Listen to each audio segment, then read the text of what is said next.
طبعا كأي فان حقيقي لبريكنج باد انت عارف ان الطبخ نوعين، حاجة بتتشم وحاجة تتاكل، والاتنين من هوايات عيلة سلامانكا اللطيفة وسبب وجودهم على سطح الارض واحيانا حتى تحته، وده اللي بيجي من المخدرات مفهومة ما فيهاش مشكلة. انما ليه النوع التاني هو كمان مكون اساسي من شخصياتهم، وليه دايما مرتبط بيهم لدرجة ان تقديم لالو اللي يعتبر اهم عضو في العيلة يبقى جاي بشكل اساسي في الطبخ، ولا ان توكو يكون ضايع ومش حاسس بنفسه او مسيطر على حاله غير وهو بيعمل سندوتشات ولا بيطبخ لجدته او هيكتور سلامانكا اللي هو كمان المقر الرئيسي بتاعه عبارة عن مطعم. وازاي الطبخ ده ليه معنى اعمق من مجرد الاكل او الهوايه، وعلاقته بالهويه الكامله للكارتيل والعصابات بشكل عام، وليه يعتبر جزء لا يتجزأ من اي منظمه اجراميه في العالم، وطريقه للتعبير عن نفسهم وكل حاجه بيحاربوا عشانها من البدايه، وليه ده بيدي عمق اكبر للعداء مع جاس فرينج وبيخلي المواجهه بينهم حرب بين الماضي والتقاليد قصاد المستقبل الرأسمالي الاستثماري. ما تعمل لايك وسبسكرايب وتيجي نشوف مع بعض. I will teach you how to make a taco so savory, so spicy, so Salamanca. La familia Salamanca, el cartel, todos están unidos en este asunto. A nosotros los mexicanos nos gusta con una buena patada, bien picoso. Let's cook. الأكل ليه مكانة كبيرة في هوية وثقافة أي بلد في العالم، وأوقات كتير بيكون رمز عزة وفخر، والحاجة الوحيدة اللي ممكن الناس كلها تحس بارتباط حقيقي مع وطنها من خلالها. والمطبخ نفسه وسط أساسي في الحفاظ على التقاليد والعادات، وبيضمن النقل والحفاظ على الأعراف العائلية عن طريق الوصفات السرية والخلطة المنزلية اللي بتخلي الأكل البيتي مختلف عن أي مطعم خارجي مهما حاول أو عمل. وده مش بعيد عن الجريمة المنظمة أو المافيا والكارتيل اللي قاموا أصلا في الأساس على نفس الأفكار وكطريقة للحفاظ على نفسهم وثقافتهم من العالم اللي بيتغير حواليهم. والعصابات في ذاتها بتمثل رمز للتراث والوحدة والانتماء في كيان كلهم فيه عيلة وأقارب مع بعض على الحلوة والوحشة، أو المفروض كده يعني. وبالنسبة للمافيا الإيطالية وعصابات المكسيك بالأخص، الأكل بيمثل ثوابت ثقافية وسط كل الفوضى اللي بيعيشوها، ورغم خروجهم عن القانون والأخلاق العامة إلا إن الأكل بيحافظ على علاقتهم بجذورهم مهما حصل، وبيبقى هو العنصر الثابت وسط حياتهم اللي كلها تغيرات، وبيربط بين الأجيال المختلفة ببعضها حتى داخل وخارج العصابة. زي ما توني سوبرانو كده كان بيقول إن الإيطاليين لما دخلوا أمريكا وبنوا البلد وعملوا كل حاجة كانت مطلوبة منهم، بس في المقابل كانوا رافضين يتخلوا عن هويتهم وأسلوب حياتهم وكل حاجة ليها علاقة ببلدهم الأصلي زي الشرف والعائلة والولاء، واللي دمجوها بعد كده في فكرة المافيا ببدايتها عشان تبقى حاجة تربطهم ببعض وتدافع عن تراثهم قصاد الأجانب اللي مش مهتمين بالقيم دي ولا تفرق معاهم، وشايفين الإيطاليين مجرد عمالة رخيصة في خدمتهم. Excuse me, let me tell you something. When America opened the floodgates and let all us Italians in, what do you think they were doing it for? Because they were trying to save us from poverty? But some of us didn't want to swarm around their hive and lose who we were. We wanted to stay Italian and preserve the things that meant something to us. Honor and family and loyalty. وفي ايه اهم بالنسبه للايطاليين من الاكل؟ عشان كده ده سوبرانوس نفسه كله عن الاكل والعصابه، وكلهم بيتجمعوا في محل اللحوم او في اي مطعم تبعهم، واللي كان برضه لو تفتكر مسرح الانتقام بتاع مايكل كورليوني بجاد فاذر، ولا جود فيلس وارتباط الاكل بالمافيا اللي واضح جدا في كل مشهد بيتجمعوا فيه سواء في السجن ولا الاجتماعات العائليه، ولا بعد ما يموتوا واحد منهم وبعدين يطلعوا على سكورسيزي تاكلهم. ومثلا ازدهار العصابه ككل مرتبط بالاكل، يعني في عزهم في البدايه لما دخلوا السجن كانوا بيعملوا اكل على مزاجهم ويقطعوا البصل بدقه متناهيه ولا كانهم جراحين في اوضه العمليات، بينما في نهايه الفيلم بيشتكي البطل بشكل اساسي انه حتى ما بقاش عارف ياكل كويس، يعني كل حاجه انهارت ووقعت على دماغه. Can't even get decent food. Right after I got here, I ordered some spaghetti with marinara sauce and I got egg noodles and ketchup. I'm an average nobody.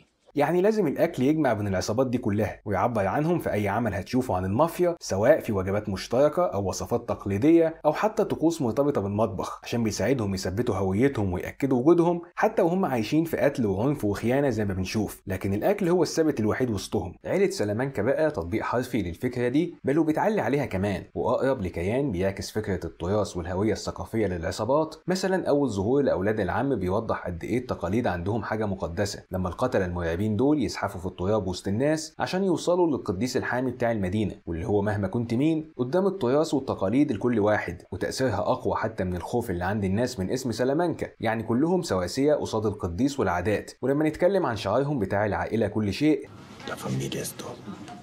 هتلاقيه برضه مش مجرد كلام بيتقال، لكن مبدأ بيتطبق في كل حاجة. ومن هنا علاقة عيلة سلامانكا مع الأكل بتبدأ مع أول ظهور لهيكتور سلامانكا في بريكنج باد، لما توكو يخطف والتر وجيسي عشان ياخدهم معاه المكسيك يطبخوا هناك قبل القبض عليه. وبتشوف ساعتها توكو المجنون المندفع المدمن بيقف بكل هدوء يعمل سندوتشات لعمه هيكتور القعيد وياخد باله منه عن طريق الأكل. You feed them, huh? You put them in a really nice crib in the country. Yet, they gotta steal the food off your plate. ومهما كان المكان اللي هم قاعدين فيه مش نظيف ولا لبس هيكتور المعفن ومش مهتم بيه فعلا، لكن الاكل لازم يكون افضل حاجه وباحسن صوره، وما ينفعش يكون في اي غلطه ابدا. ونفس الشيء لما بياكل جدته بحنيه وسط كل جنون ودمويته باول ظهور ليه في بيتر كول سول، ويرتبط بيها عن طريق الاكل هي كمان، وهي ما تعرفش اي حاجه عنه ولا اللي بيعمله او هيعمله في الشابين اللي جايين معاها وكانوا بيحاولوا ينصبوا عليها من شويه. لكن الاكل هنا مش بس وسيله رعايه، لكنه كمان طريقه لاستعراض العضلات وفرض السيطره. ازاي يعني توكو زي ما حافظ على تراثه بالاكل مع هيكتور، استخدمه في نفس الوقت كاداه للهيمنه على والتر وايت وجيسي لما حدف السندوتشات قدامهم وقال لهم كلوا.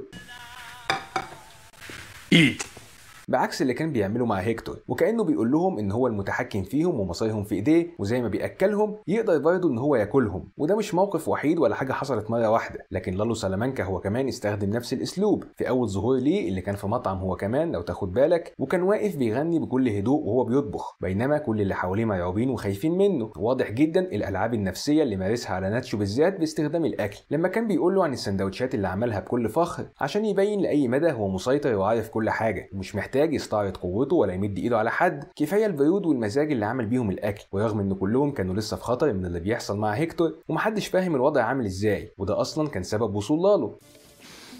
Huélelo. No me puedes decir que no, estás loco. Ahí usted pasote, man. Come on. وتاني لما كان بيكلم ناتشو عن كريزي 8 بعد القبض عليه، لالو كان بياكل ويضحك، بينما ناتشو مرعوب وبيحاول يدافع عن كريزي 8 عشان كان فاكر ان لالو هيموته. ولما ناتشو اختار ان هو يخون لالو في النهايه، كان في المطبخ وباستخدام ادوات الطبخ برضه، لما ولع في المكان عشان يلهيه ويفتح الباب للقتله اللي جايين. مش بس كده، لكن كمان المقر الاساسي لهيكتور سلامانكا هو كمان مطعم، والنقطه اللي بيحصل فيها كل انواع الجريمه، واللي بيجي فيها كل افراد العصابه اذله وخايفين عشان يقدموا فروض الولاء والطاعه ويدفعوا اللي عليهم كل اسبوع لرمز العصابه وقائدها المحاط بالاكل من حواليه. وبالتالي الاكل مش بس حاجه بيحبوها، ده جزء من حياتهم واداه بيربطوا بيها بين الحاضر والماضي، لان كل الوجبات اللي ظهرت معاهم في المسلسلين كانت اكلات مكسيكيه تقليديه ومرتبطه بشكل مباشر بالتراث والتقاليد المكسيكيه.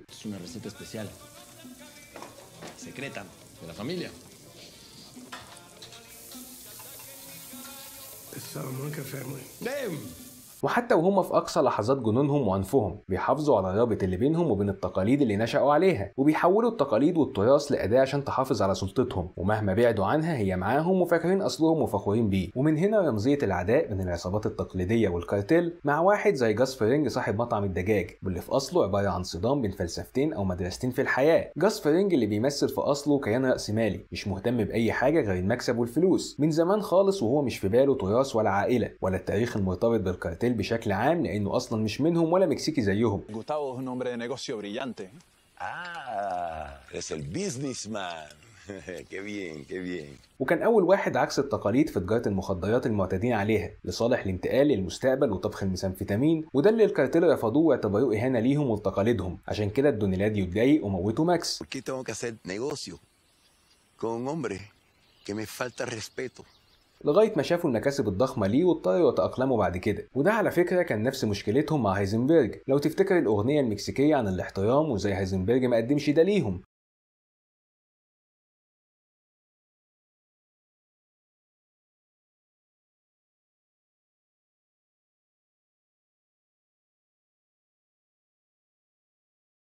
يعني هي مش أزمة فلوس ولا بيزنس في المقام الأول، لكن تقاليد ماشيين بيها من سنين طويلة ليها علاقة بالطبخ بنوعيه. بينما جاس فرينج على الجانب الآخر زي ما قلت لك رجل أعمال، كل المطاعم بتاعته مهما ادعت التزامها بالتقاليد أو الطعم المنزلي للأكل وزي زمان بقى والوصفة بتاعت تشيلي القديمة، فهي في النهاية مجرد آلة بتنتج أكل كله زي بعضه بنفس الطريقة والريحة والطعم، مع عمال مش فارق معاهم فعلا ولا مهتمين بالطبخ أو مرتبطين بيه بشكل حقيقي. Ese pollo es tan sazonado, es picosito y no sabe nada al pollo mexicano, ¿no?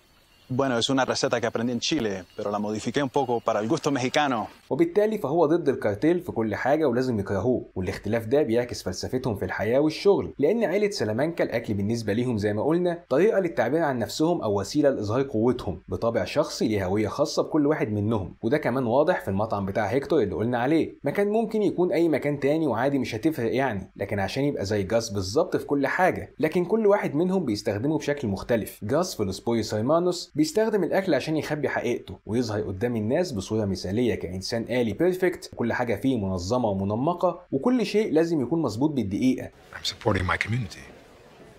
I hide in plain sight, same as you.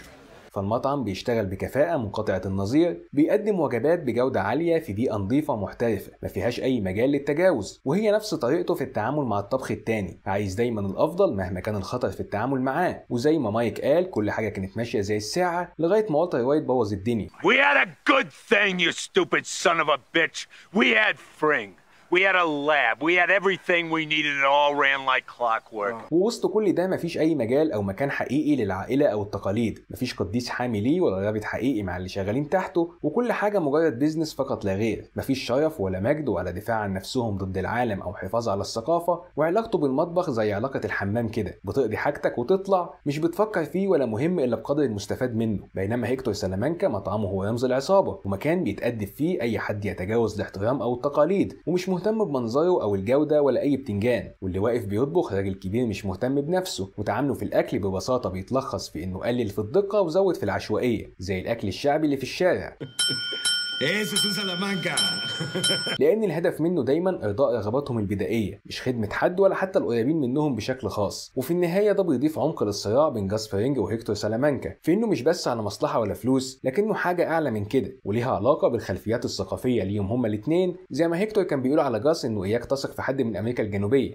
Nunca confíes en un sudaca. Sucia. لأنهم مش زينا مكسيكيين ولا بيشاركونا القيم والمبادئ اللي قمنا عليها، يعني مش ولاد الكارتيل ولا مهتمين بالتقاليد والتراث الخاص بيهم، جايين بس عشان البيزنس والفلوس فقط لا غير، زي جاس فرينج كده ما بيعمل.